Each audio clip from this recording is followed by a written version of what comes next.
ကိုပင်ပန်းစည်းရဲခြင်းကြီးစွာနဲ့ခက်ခက်ခဲခဲစူးစမ်းရုန်းကန်ပြီးတော့တိဆောက်ထားရတဲ့စီးပွားရေးလုပ်ငန်းကိုကိုယ့်ရဲ့သားစဉ်မြေဆက်နောက်နောင် generation တွေကအကြောင်းကြောင်းနဲ့များကောင်းကောင်းမွန်မွန်လက်ဆင့်ကမ်းယူပြီးတော့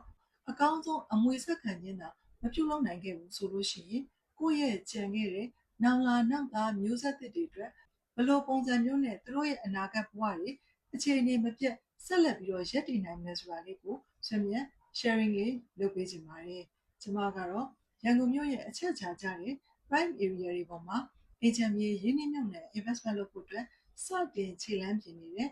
Spring Investor တွေအတွက် strategic အမြင်တွေနဲ့စီးပွားရေးအကျိုးမြတ်တွေအများကြီးရရှိအောင်ကူညီပေးနေတဲ့ high value property consultant and business coach ဆွေးမြတ်ရည်သူဖြစ်ပါတယ်ရှင်။အဲ့ဒါကတော့တခြားမဟုတ်ပါဘူး။ကိုယ့်ရဲ့စီးပွားရေးလုပ်ငန်းကိုလက်ဆင့်ကမ်းပြီးတော့အငွေဆက်ခံတယ်ဆိုတာ management အပြောင်းအလဲတစ်ခုခုမှာချွတ်ချော်တိမ်းဆောင်သွားခဲ့သည်ရှိတော့ကိုခက်ခက်ခဲခဲတိဆောက်ခဲ့ရတဲ့ကိုယ့်ရဲ့စီးပွားရေးလုပ်ငန်းက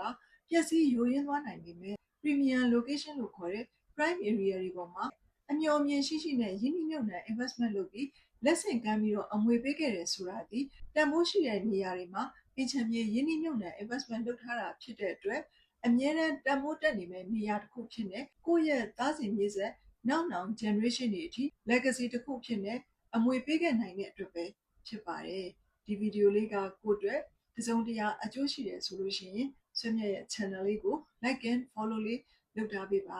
နောက်ဗီဒီယိုတွေမှာဒီထက်ကောင်းတာတွေမျှဝေပေးဖို့အတွက်အကောင်းဆုံးပြန်ဆောင်ကြပါမယ်ရှင်